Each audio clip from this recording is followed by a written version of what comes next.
I put on my wedding dress to get in the car. So he's looking at me like I'm a nutbag. Like, why do you have your wedding dress on? Go to an open house.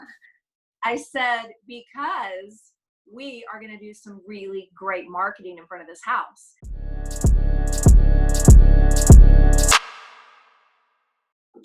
Hi, this is Aakruti Desai from FemExec. Today, I'm sitting down with Denise Schroder from Schroder Real Estate. Hi, how are you? I'm good. How are you? I'm good. I'm so glad to be here with you. Thanks for being on the show. Could you give us a quick intro about your business? Well, I am a real estate agent in Oklahoma City with my husband, and we've been doing it about 7 years now. So it is the two of us and an admin assistant. We've sold about 500 houses since we started. Awesome. Okay. So just a general question. Why did you get into the industry of real estate? I got into real estate because I was working in property management in my early 20s, and I really loved leasing apartments. And so everyone that I was working with just said, well, it'd be a really natural progression for you to get your real estate. And so that's what I wanted to do. But unfortunately, I was in a relationship with someone that told me that wasn't possible and that I could never make it and never stand out, and that it would just be an expensive hobby. And basically, it would just be lining the garage with metal signs with my pictures on it for no reason. So that was pretty deflating. And so I shelved it for almost 20 years. Wow. So that passion, what was the moment or the event where it finally just came out and you just decided you just had to pursue it? When I met my husband and we got married in 2010, I married my FedEx guy. He came into my office every day for 5 years. And right after our first date, we got married a few months later, and we blended 5 kids, 5 teenagers, 4 of those being girls. So Wow. anyone that has teenage girls know we had a lot of estrogen in this house. We were trying to build up strong females in our house. So we quit our jobs the same day to become self-employed. And I was really passionate about still doing real estate.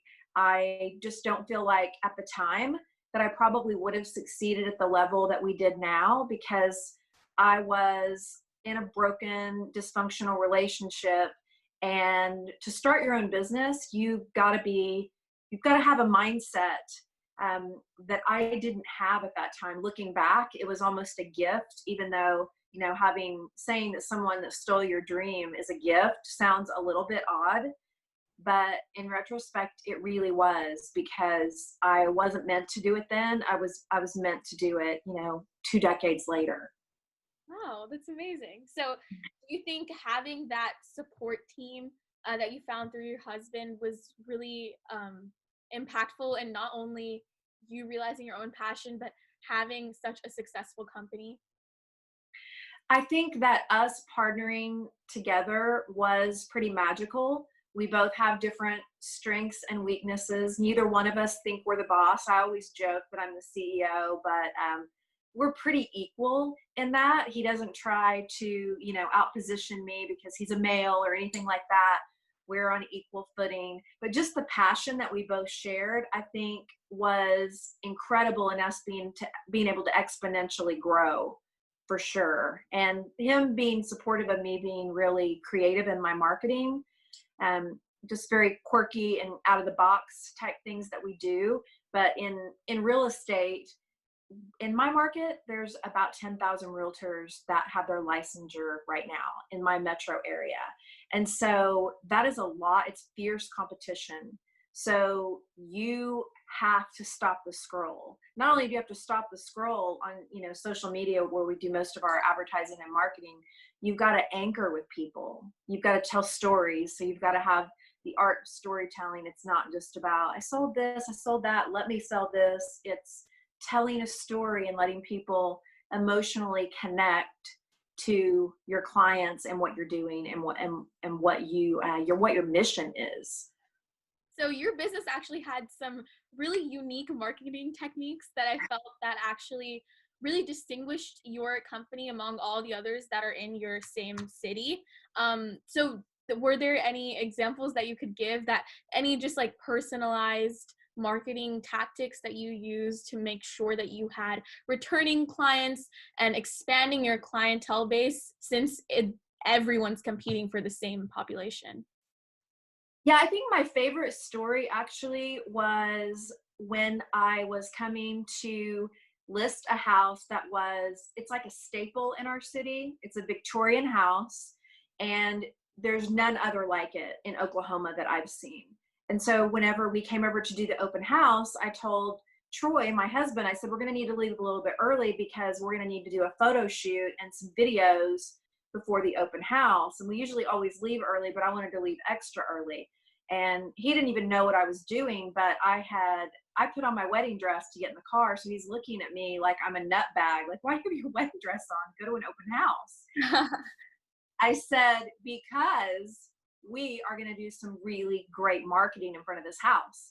And so I did a video in my wedding dress, and I said, I did it like trying to pack the open house. I just said, hey, on Facebook Live, you'll love this house so much you'll want to marry it. Hashtag put a ring on it. And I had one of those great big party rings. And so we filled this open house. It was incredible. And I ended up buying the house. Oh. So 2 weeks after we did the open house and we'd been marketing it, we realized how in love we were with the house. So we actually put a ring on it.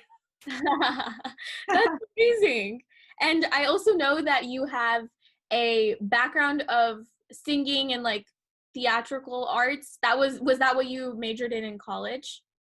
Yes, and it's very helpful because everything that I've ever done since I could talk was sing and perform. I do singing telegrams for our clients. I'm known to dress up as Marilyn Monroe. That's my signature thing. But that's one thing that I want to encourage anyone in businesses to do is find your gifts, use your gifts, and find ways to stand out. Everyone has a birthday, but if I'm going to go on your page and I'm just going to say happy birthday and write, a text sentence like everyone does, it's not going to anchor with you. It's not really going to resonate with you. Sure, you might think it was nice, but wouldn't you remember it better if you got a live video from me personally singing happy birthday with crazy hats on and blowers, or I did a singing telegram for you. It makes people feel special. And I think that what we forget in our businesses, no matter what industry you're in, is that we're here to build emotional connections, and loyalty comes from the relationships. It's not transactional. It's about building those relationships and continuing to deepen them. Amazing. And I know that now with the outbreak of COVID-19, the economy is down, and I think the housing market kind of followed through with that. So I was wondering how your business was dealing with the outbreak of COVID-19, because real estate is such a staple economic industry. It is. We've had to pivot and modify quite a bit. So when we got in real estate 7 years ago, the market was just rebounding from the 2008 crash. So in 2012, in the beginning of 2013, things were really becoming more stable when we got in. So I've never been through a market shift. We've sold, 500 houses. We've got a ton of experience, but we've never gone through a market shift. And so when COVID-19 happened, that it's pretty crazy because it really just changed everything up even more than a normal market correction. Then we're dealing with a global pandemic where we've got people that cannot wait to sell their houses. A lot of them have lost their jobs. Mm-hmm. So it's not even elective. People that had, sold their houses and they're in the process of looking for homes during COVID-19, we were having to show people virtual tours, or if we were allowed to go in the homes, I felt like I kind of had a hazmat suit going on. Like we wear masks, we wear booties. We don't allow the clients to touch anything. We wear gloves. We open things with Clorox wipes. We try to keep everybody as safe as possible, but it's just been very foreign to everybody, because if you're going to be homeless in 30 days, you're kind of between a rock and a hard place on what do you do? So is your industry and your profession considered essential in your city? Yes, we are considered essential. So that has been a little bit difficult because when you go out in public and you're doing your job, and even if your government has deemed you essential, there's a lot of judgment there. Right. We, you get dirty looks, and but we're taking the protocol and the precautions to keep everybody safe, and that's all we can do. There's a lot of realtors that are refusing to show houses or do business right now. We are not one of them. We just make sure that we are being very, carrying our disinfectant, and we want to keep the seller safe, the buyer safe, ourselves. We're not going to compromise anyone. Awesome. Okay, okay. And something else that I'd like to ask you is, uh, when going into starting your own business, I know real estate is your passion, marketing is your passion, but what was the thing where you went into the business and you didn't realize you have to start doing while running a business? Because everyone goes into it just trying to follow their passion, but they realize that they have to do a bunch of other things that they didn't really want to do, but is there for the livelihood of their business. Well, because I'm a more artistic, creative person. My husband is more data driven. He loves numbers, but I soon realized we were running a business. So we had to do a monthly profit and loss. I didn't count on working 80 hours a week. Like for the last 7 years, that's been a norm for us, especially in the busy seasons. So you don't ever expect that the buck falls back with you. When you have your own business, if you don't do it a lot of times, it doesn't get done. And especially when you're first starting out and you don't have the money for leverage, you're doing everything yourself. You're building your business. We weren't hiring people in the beginning because we didn't have the money to do so. Right. So we didn't have a paycheck for 7 months of our first year in real estate. And then in the last 5 months, we sold 40 houses. So all of the seeds that we planted, and I say that to kind of remind people not to give up, because it's really easy to get frustrated and want to throw in the towel when you're not seeing anything come to fruition, even then when you're doing every single thing that you've been trained to do, and extra, you're going above and beyond, not to give up. But running a business it's a lot more than me going out and finding things creatively to put on social media. The back end of the business to me was frustrating, and it was a lot to learn just because I don't enjoy numbers and data. I have to embrace that in real estate. Obviously, there's a lot of numbers and data, but just doing profit and loss and categorizing all your expenses and all the things that go into that, some people enjoy it. I'm personally not one of them. So now we've hired a CPA, and now that we have the money to hire leverage, then I have someone else categorize everything. Awesome. But I can get that off my plate. Right. And I know you also mentioned how you're a mom and you're running a business. How have you been able to find that balance between your career and your home life? Because I know that's a really big struggle that a lot of females in the business industry face. I think it would have been hard for me to do real estate, honestly, at the level we do it when I had small children. So our kids were a little bit older, and I have one at home still. And so I do want to balance my schedule, because you do get flexibility. I think the misconception is when we all have our own businesses is everybody else thinks they can do what they want. They can take a 3-hour lunch, or they can do this or that. Well, I pay for that later. If I go to a school program, or I, take off to take my daughter to the dentist, I still have work that I have to do, that oftentimes I'm the only one that's going to do it. So, but it's a choice, because I think having margin and making your family first is the most important, because it's something that it's a job that not even a job, it's what I wanted to do in life, is be a mother. And so I don't want to ever look back and regret not spending time when I had it with my kids, because 4 out of our 5 are grown, they're gone, and it goes like that. So anytime that you can have flexibility and you can let something wait until the next day and live with that, and not lose sleep over it, choose spending time with your kids when you can, because it's just their childhood's over in the blink of an eye. And I don't ever regret when I take time off to be with my daughter. Great, great. And you also mentioned how real estate kind of has like seasons in terms of selling. So could you walk us through a typical day in like your busiest season of the year? So yesterday I got up at 6:30, worked out, not work related, but it does help your mindset when you have stress release. So I start the day out doing that. And I had my first phone call I got was a client that the deal busted. So I had to deal with, it was kind of bittersweet because I have a client that was getting ready to close and she's getting back with her husband, which I'm really happy about. So she's not buying this home. So I dealt with a deal crumbling. I had 2 home inspections, which take a couple hours apiece. So that took up a huge chunk of my day. I was done about 2:30 or 3. Then I showed 2 houses and then wrote a contract last night. I was done working about 11:30. Wow. So it's very it's full of variety in my job. I'm putting out fires, I'm helping people, I'm sitting at home inspections, negotiating repairs, negotiating deals, but there's a little bit of everything balled into every day when you're in busy season, especially because you have so many things going on. Right. And how far ago did you start your business? I started at 2013. So it's not, I mean, I'm kind of, I'm not a newbie, but, I've got mentors that have been doing this 30 years. So I still feel like, I haven't been in the business very long, but our experience and how many transactions we've done. I think the average agent might sell 4 to 8 a year, and we've sold, an average 100 a year. So, yeah.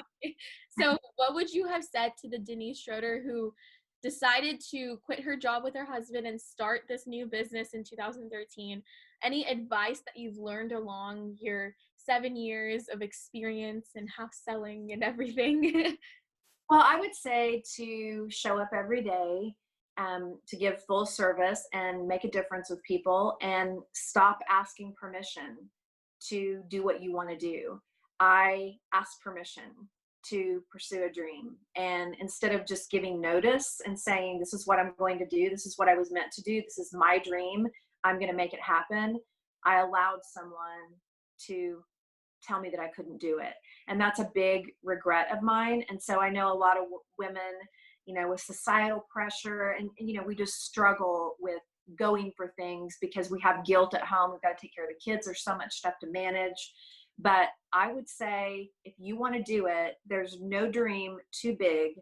And I do not ever for 1 second regret quitting our jobs and taking the risk. And we had $30,000 in our savings account, but we had 7 mouths to feed. Oh, Trust me, that doesn't go very far. right. So we didn't have a paycheck for 7 months. So it wasn't easy, but you just have to get up every day and plow, and your harvest will come as long as you're doing the work. And you have to learn to enjoy the grind, because after the grind is when the fruit comes. Right. And for my last question, you kind of answered this, but if you'd like to go a little bit more in depth, any advice for the female business owners that are listening? I would say that you need to surround yourself with people that support you, but not just say yes to you or coddle you, but give people permission. Find a mentor, find a group of women, powerful women that are successful, that they don't even have to be in necessarily your industry, but people that have succeeded at a high level, and allow them to pour into you in a very transparent, constructive way. And just listen to people that have gone before you, because I tell you what, my grandfather taught me when I was a little girl, if you want to do something, find someone that's done it and done it well and pick their brain. And so I've just been brought up in a way that I know asking great questions and always being learning based and growth based is how I'm going to continue to grow. Awesome. Thank you so much for sharing your advice with all of us.